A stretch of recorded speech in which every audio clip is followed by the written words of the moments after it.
Hello buddies, hope all of you are doing well. Welcome to the platform of Civil Buddies, a platform by the aspirant for the aspirant. तो अपन ने last video में 2015 का CSAT paper अपन solve कर रहे हैं। अपन ने last video में 25 question discuss करे थे। आज के क्वेश्चन पेपर में अपन 12 क्वेश्चन, उसके नेक्स्ट 12 क्वेश्चन अपन डिटेल में देखने वाले हैं कि उनमें क्या था क्या नहीं था। जैसा कि आपने लास्ट वीडियो में देखा था कि सीसेट के 25 क्वेश्चन अपन ने बहुत इजी वे में सॉल्व कर लिए थे। कुछ एक में कंसेप्ट्स थे, बाकी क्वेश्चन बहुत इजी वे में लेमैन के तरीके से हो गए थे। आज भी अपन कोशिश करेंगे कि अपन लेमैन के तरीके से इन क्वेश्चंस को सॉल्व करें और हो सके तो जहाँ पर कंसेप्ट है वहाँ पर कंसेप्ट सीखने की कोशिश करेंगे। ठीक है, सो नाउ लेट्स स्टार्ट। पहला क्वेश्चन आज का है। क्वेश्चन क्या कहता है अपना, पहले एक बार क्वेश्चन पढ़ लेते हैं। A student has to opt for 2 subjects out of 5 subject for a course namely commerce, economics, statics, mathematics 1 and mathematics 2। Okay, एक बच्चा है, एक विद्यार्थी है जो 5 सब्जेक्ट्स में से कोई से भी 2 सब्जेक्ट ऑप्ट करना चाहता है। अब ये पूछ रहा है कि डिफरेंट कॉम्बिनेशन, कितने डिफरेंट कॉम्बिनेशन यहाँ पर बन सकते हैं। ठीक है, तो ऐसे क्वेश्चंस को सॉल्व करने के लिए अगर आप चाहें तो परम्यूटेशन कॉम्बिनेशन में लगा सकते हैं, और अगर आप चाहें तो एकदम लेमैन के तरीके से जैसे मैं सॉल्व करूँगा उस तरीके से भी सॉल्व करके आ सकते हैं। सबसे पहले अपन ने कॉमर्स ले ली, क्या मैं कॉमर्स ले लेता हूँ। कॉमर्स के साथ मैंने ली इकोनॉमिक्स, कॉमर्स के साथ स्टैटिक्स, कॉमर्स के साथ मैथ्स 1, कॉमर्स के साथ मैथ्स 2। फिर मैंने इकोनॉमिक्स ले ली, इकोनॉमिक्स के साथ स्टैटिक, इकोनॉमिक्स के साथ M1, इकोनॉमिक्स के साथ M2।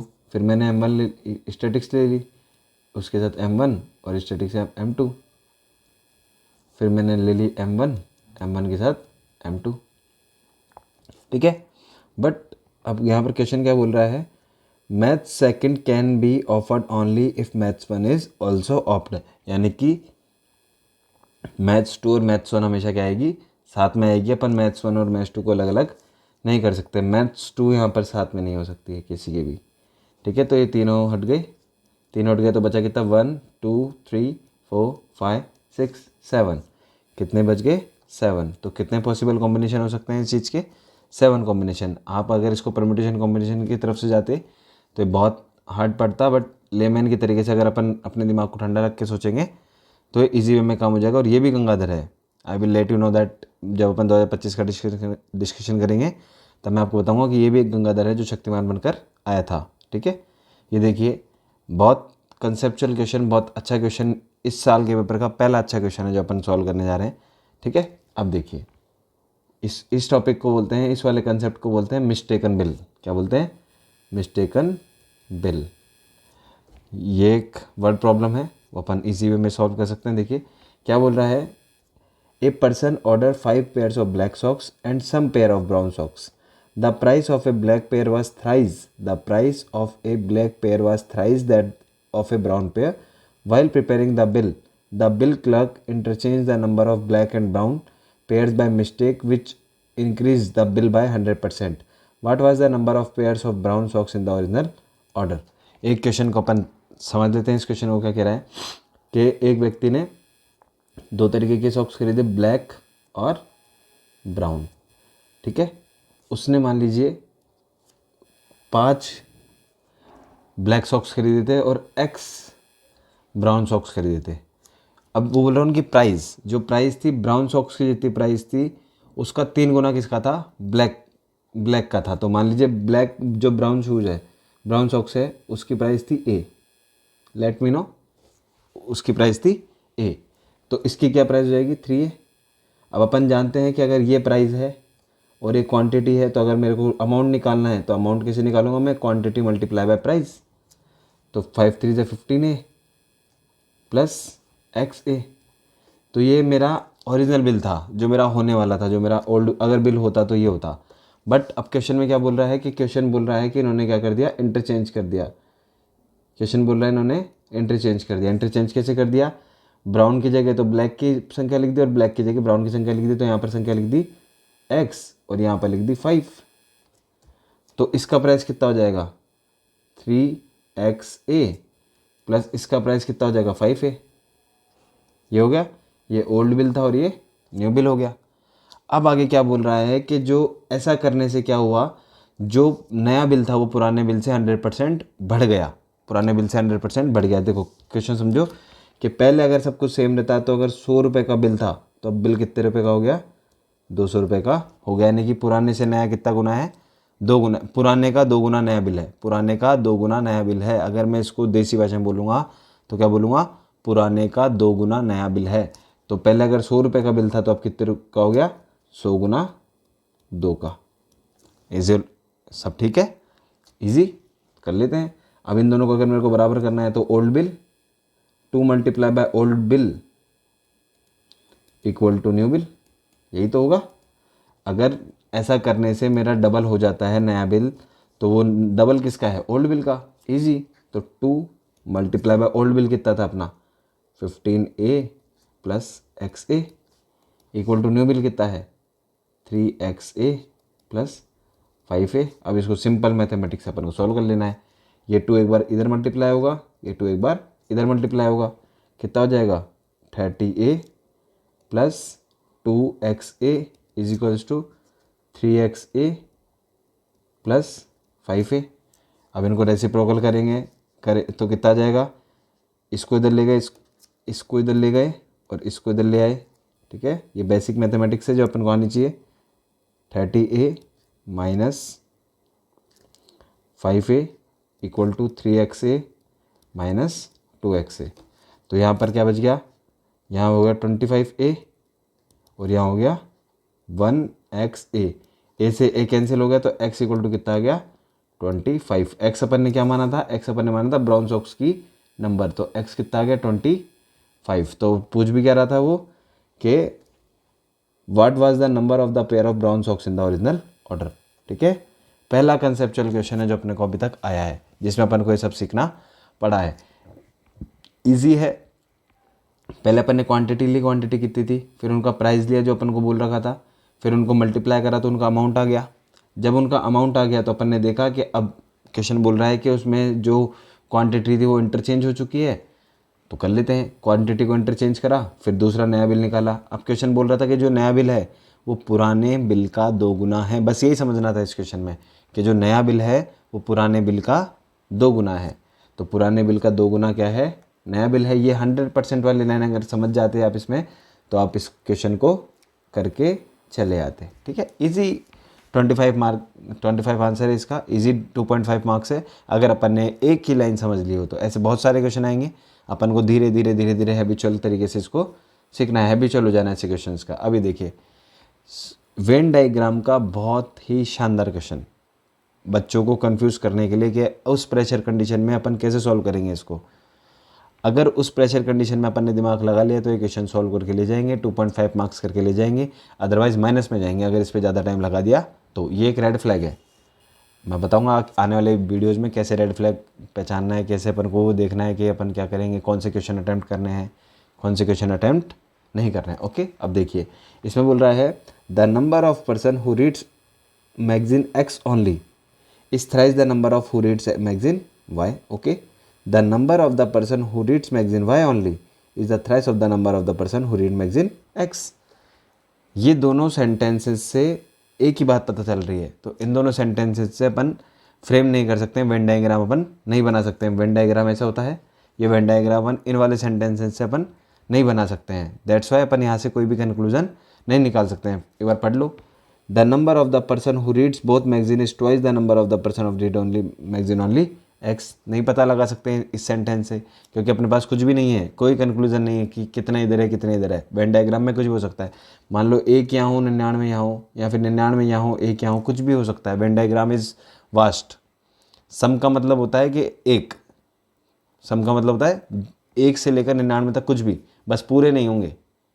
तो 1 से लेकर पूरे भी नहीं होंगे और पूरे ख़त्म भी नहीं होंगे। 1 से लेकर 99 तक कुछ भी हो सकता है। 100% में से 1 से लेकर 99% में से कुछ भी हो सकता है।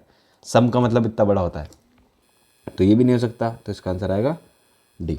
ओके, अभी देखिए इजी क्वेश्चंस आते हैं, अपन घबरा जाते हैं, अपन खुद को कंट्रोल नहीं कर पाते, अपन हड़बड़ करते हैं। लेकिन अगर एक बार अपन पन्ना पलट पलट के देख लें कि कौन से क्वेश्चन मेरे को करने हैं, कौन से क्वेश्चन मेरे को नहीं करना है वो मैं सिखाऊंगा कि कैसे आपको सीसेट देखना होता है, कैसे आपको चीज़ें देखनी होती है, पेपर में बैठ के सबसे पहले क्या करना होता है, उस पेपर को सॉल्व करने के क्या तरीके हो सकते हैं, PYQ किस प्रकार से इंपॉर्टेंस रखते हैं। जैसे कि मैंने बताया था आपको कि पैसेज तो PYQ से आप सीख सकते हो, अदरवाइज़ आप सीख नहीं सकते हो, क्योंकि UPSC का लेवल कोई भी मैच नहीं कर सकता है, वो सिर्फ आप PYQ ही मैच कर सकते हैं, PYQ ही देख के आप कर सकते हो। ऐसे क्वेश्चंस भी जो होते हैं वो अब आना बंद हो चुके हैं, DI वाले क्वेश्चंस होते हैं, ग्राफ वाले अब आना बंद हो चुके हैं, बहुत रेयर, अगर आ जाएंगे तो आ जाएंगे, अब इनको भी करना सीखेंगे अपन। बट अगर आपको टाइमली पेपर सॉल्व करना है, टाइमली पेपर अटैम्प्ट करना है, तो आपको प्रीवियस ईयर क्वेश्चन पे कमांड होनी चाहिए, ठीक है। अभी क्वेश्चन देखते हैं क्या बोल रहा है। The graph below depicts the earnings of A and B over the period of 2000 and 2010। पूछ क्या रहा है, from the graph which one of the following can be concluded, यानी कि ग्राफ देख के अपन को बताना है जो पूछ रहा है वो सही है या नहीं है।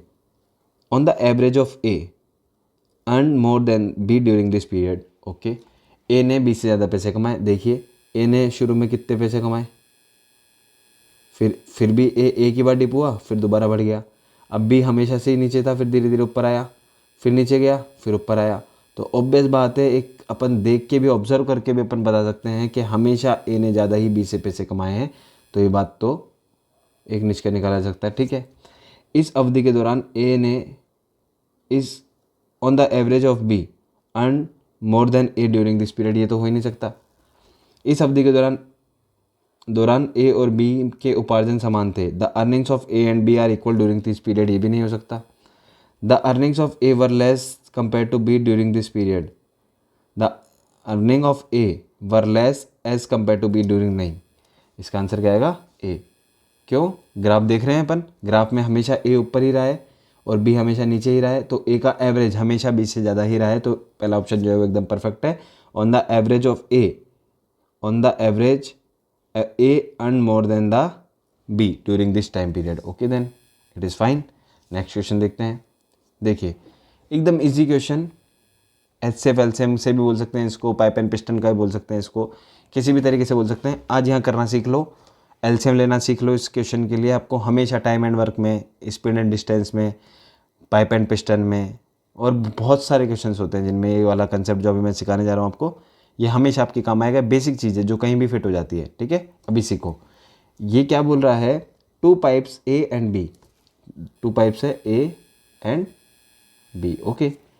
Independently fill a tank completely in 20 and 30 minutes, ये 20 मिनट्स में और ये 30 मिनट्स में, ओके, कोई दिक्कत नहीं है। Respectively if both of the pipes open simultaneously how much time will they take to fill the tank completely, ठीक है। यदि दोनों नलों को एक साथ खोल दिया जाए तो टंकी को पूरी तरह बनने में कितना समय लगेगा। That is easy question. अब सबसे पहले देखो, इन क्वेश्चंस को करने के लिए अपन को टोटल वर्क निकालना होता है कि टोटल काम कितना करना है भाई, ये बता दो पहले, फिर अपन बाद में देखेंगे। तो टोटल काम कैसे निकालते हैं, इन दोनों का अपन को लेना होता है LCM, इन दोनों का अपन को लेना होता है LCM, ठीक है। तो LCM कितना आ जाएगा इनका, LCM लेना भी सीख लो आज आप। यहाँ पे ऐसे लेते हैं, अगर एकदम बेसिक से लेमैन की तरीके से सीखते हैं, 2 से 10, 2 से 15, 2 से 5, 2 से 15, 5 से 1, 3, 3, 3, ठीक है, ऐसे लेते हैं 15। अब इनको मल्टीप्लाई करते हैं, 2 2 जा 4, 4 5 जा 20, 23 जा 60, ठीक है, 60। तो टोटल वर्क कितना आएगा 60, ये टोटल वर्क आ गया। अब देखिए ये होता है कि इसने टोटल काम कितनी देर में ख़त्म कर सकता है और ये काम कितनी देर में ख़त्म कर सकता है। अब इनके अपन निकालते हैं एफिशिएंसी। क्या निकालते हैं, एफिशिएंसी। एफिशिएंसी कैसे निकलती है, किसी भी काम को करने के लिए, मान लीजिए आप 10 पेज पढ़ते हो 20 मिनट में, तो आपकी एफिशिएंसी कैसे निकालोगे आप, कि मैं 1 मिनट में कितने पेज पढ़ सकता हूँ। 1 मिनट में आप कितने पेज पढ़ो, 1 मिनट में आप कितने पेज पढ़ोगे, हाफ पेज। कितना पेज पढ़ोगे, हाफ पेज ही पढ़ोगे, 10/20, तो 0 से 0 कैंसिल, हाफ पढ़ोगे। तो वैसे कि वैसे क्या, जितना अपन टाइम लेते हैं और जितना वर्क है उनको डिवाइड करने से total work upon total time, total work upon total time करने से क्या आती है, अपनी एफिशिएंसी आती है। तो 60 मिनट में अगर मैं 20 मिनट्स का डिवाइड करूँगा तो कितना आ जाएगा, 3 मिनट्स। 30 मिनट्स में, 60 मिनट्स में अगर मैं 30 मिनट्स का डिवाइड करूँगा तो कितना आ जाएगा, 2 मिनट्स। ये इनकी एफिशिएंसी है कि ये 1 मिनट, ये 3 मिनट में भरता है और ये 2 मिनट में भरता है। एफिशिएंसी पर मिनट कितना काम कर रहे हैं, ठीक है। ओके, ये हो गया। अब क्या बोल रहा है, ये दोनों नल साथ में खुल गए, दोनों नल साथ में खुल गए, तो टोटल काम तो कितना था, 60 मिनट। और दोनों नल अगर मैं साथ में खोल दूंगा तो 3 + 2 तो 60/5, तो कितना आंसर आ जाएगा, 12 मिनट। ये इजी क्वेश्चन था, बहुत इजी क्वेश्चन है, एकदम बेसिक क्वेश्चन था ये, टाइम एंड वर्क का, इजी वे में सॉल्व हो जाता है। बस इसमें एलसीएम की और टोटल वर्क की और एफिशिएंसी के अपन को कंसेप्ट पता होने चाहिए। ये अपन करेंगे, डिटेल में करेंगे जब अपन करने लगेंगे क्वेश्चंस, ठीक है।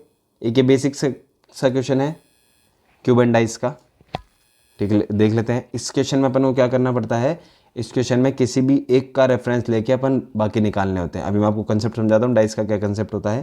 पहले क्वेश्चन पढ़ते हैं एक बार। Each of the 6 different faces of a cube has been coated with a different colour, i.e.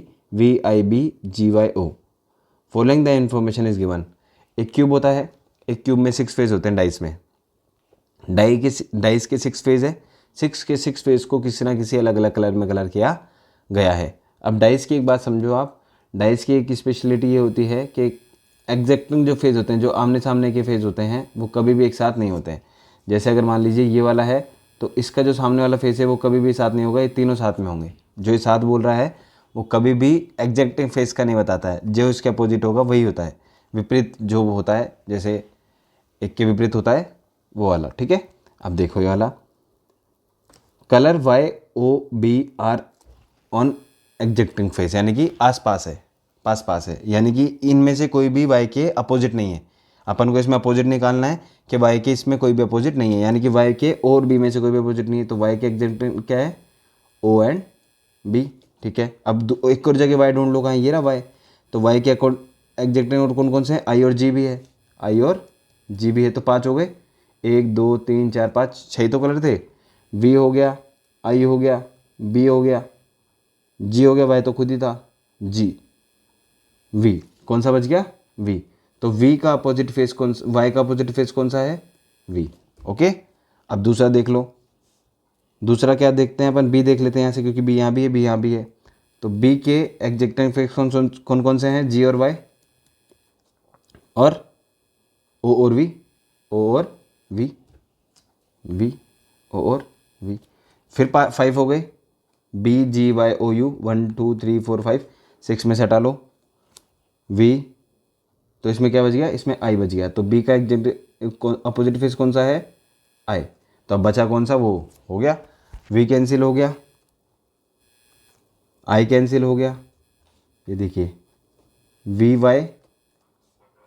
VY IB। तो अब कौन सा बच गया, O और G, ये दोनों आपस में क्या है, अपोजिट है। तभी क्या पूछ रहा है, which of the colour of the face opposite to the colour of O is G, okay. Now come to the next question. देखिए जो मैं कंसेप्ट समझा रहा था, सम वाला कंसेप्ट वो आ चुका है।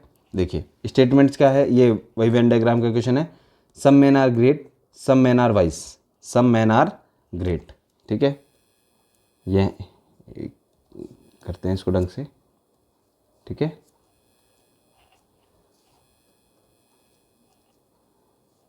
ये हो गया मैन और ये हो गया, sorry,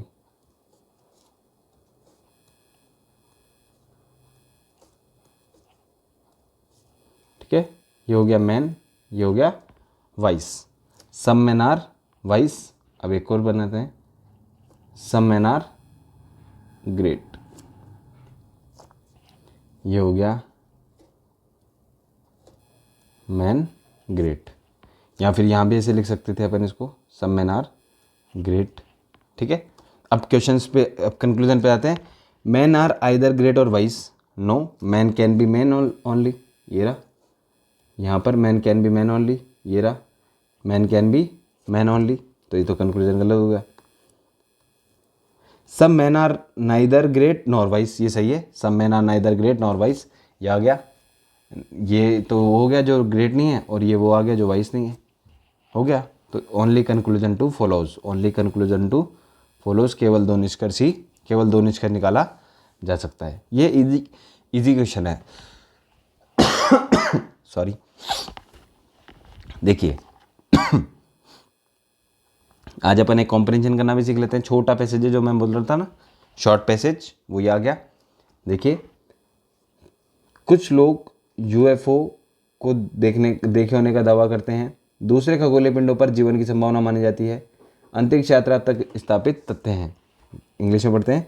some claim to have seen UFO.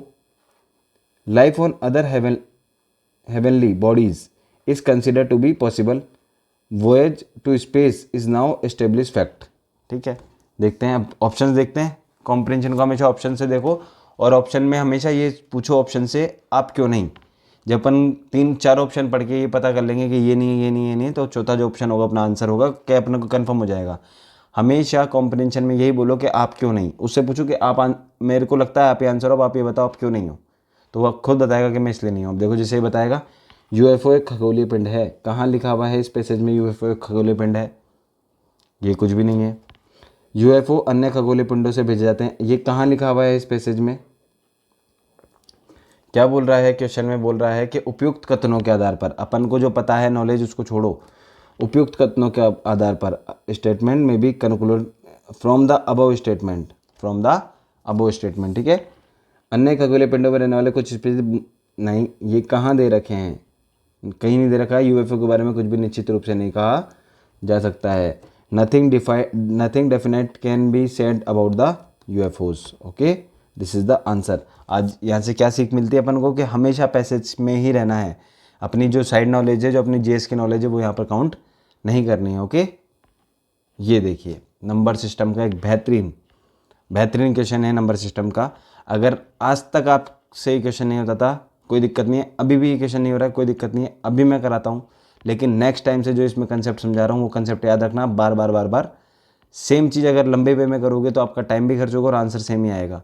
तो इसको कंसेप्ट को अपन याद कर लेंगे आज कि हाँ ये कंसेप्ट होता है, मेरे को याद रहेगा। अब देखिए यहाँ पर क्या है, ये बोल रहा है ABC मल्टीप्लाई करूँगा मैं DEED से, तो मेरे पास आंसर क्या आ रहा है? ABC और ABC आ रहा है।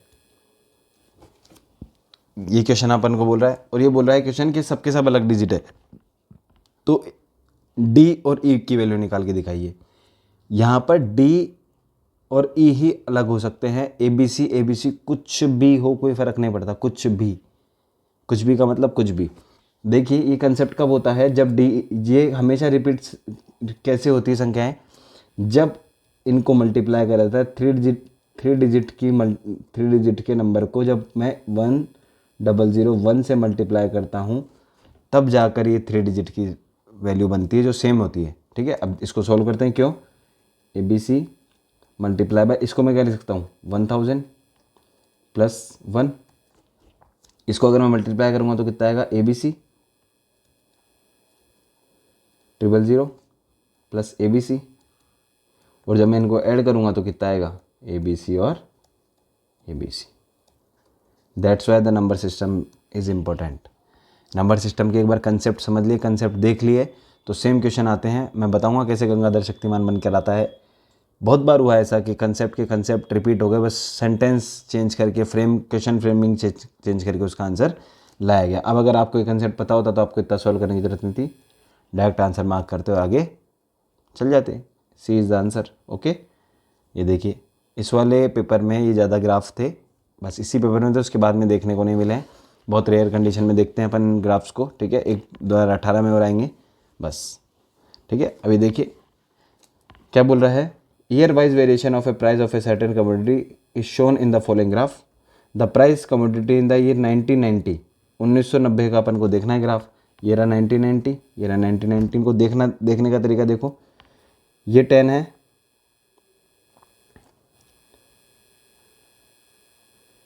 और ये 90 है। ठीक है, तो ये 10 और 20, ये 20 हो गया। इस जो भी कमोडिटी है, इस कमोडिटी की प्राइस हमेशा उस 1990 में कहाँ थी? 10 और 20 के जस्ट बीच में थी कहीं। ठीक है, तो अब देख लेते हैं इसका आंसर क्या आएगा। मस्ट हैव बीन 10, मस्ट तो है ही नहीं। मस्ट हैव बीन 12, मस्ट तो अपन बता ही नहीं सकते, कि मस्ट थोड़ी बता सकते हैं। Must have been anywhere else between 10 and 20। Okay, that's our answer. Okay, that's our answer, क्या कहीं 10 और 20 के बीच में थी। ये फोर्थ ऑप्शन देखिए, उसकी वर्ष 1991 में कीमत अधिक थी। 1991 यहाँ पर है, कहीं यहाँ पर होगा 1991। ये बढ़ता हुआ ग्राफ है, तो बढ़ते हुए ग्राफ में हमेशा क्या होता है, पिछले साल की कीमत क्या होती है, कम होती है, और नेक्स्ट ईयर की क्या होती है, कीमत ज़्यादा होती है। तो ये नेक्स्ट ईयर तो कीमत उसकी अधिक थी, ये गलत बोल रहा है। ठीक है, देखिए परसेंटेज का एक और शानदार क्वेश्चन आता है। अपन किसी भी चीज़ को 100% मानते हैं, उसकी तुलना में इसने कुछ ना कुछ दे रखा है, अपन निकाल लेते हैं, कोई दिक्कत वाली बात नहीं है। क्या बोल रहा है, the proportion of expenditure on various items by two families A and B are represented in the following bar charts. Family A total expenditure 20,000, okay. Family A total expenditure है 20,000, ठीक है। और यहाँ पर फैमिली बी टोटल एक्सपेंडिचर है 1 lakh rupees. Easy, okay. 50% on food, तो इसका आधा, हमेशा ऐसे देखो 50, कभी कभी अपन को लेमैन की भाषा में बात करनी चाहिए। 50% का मतलब क्या होता है, आधा, तो 20,000 का आधा कितना होगा, 10,000। ये कहीं पर है, फूड पर। 30% ऑन अदर आइटम, यानी कि इसका 1/3, यानी कि इसका 1/3, तो इसको निकाल लेते हैं। ये भी निकालना सीख लो आप, कैसे निकालते हैं। 20,000 का 30%, 30/100, 20 से 20 कैंसिल, 20 से 20 कैंसिल, कितना आया, 6,000।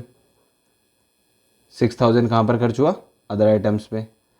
20% एजुकेशन पर, तो इसका 20% कितना आ जाएगा, अब आप निकालोगे तो कितना आएगा, वो 4,000 आएगा। 4,000 ऑन एजुकेशन, ये खर्च कर रहे हैं। अब ये कितना खर्च कर रहे हैं, 10% ऑफ फूड, तो फूड पर ये भी, इसका 10% कितना हो गया, 1/10। 10% का मतलब होता है 1/10। ये मैं सिखाऊंगा जब अपन परसेंटेज के बेसिक्स कर रहे होंगे। तो 1/10 से 1 0 हटाई, तो ये भी कितना हो गया, 10,000। ठीक है, ये फूड पे खर्च कर रहे हैं। 60% अदर, 60% अदर, इसका तो ईजी है। 1 लाख में तो 1 लाख का 60% 60,000 हो जाएगा, क्योंकि 1 लाख को 100 मान लूँगा, तो 100 का 60, तो 60,000 हो जाएगा इसका। ये सब परसेंटेज के बेसिक्स है। ये जब परसेंटेज अपन पढ़ रहे होंगे तब मैं आपको बेसिक्स पढ़ाऊँगा, तब आपको समझ में आएगा। Other, okay. अब ये कितना बोल रहा है, 30% ऑन एजुकेशन, तो 30% कितना होता है, 30,000, ओके, ऑन एजुकेशन। अब क्वेश्चन पूछ लेते, देख लेते क्या बोल रहा है।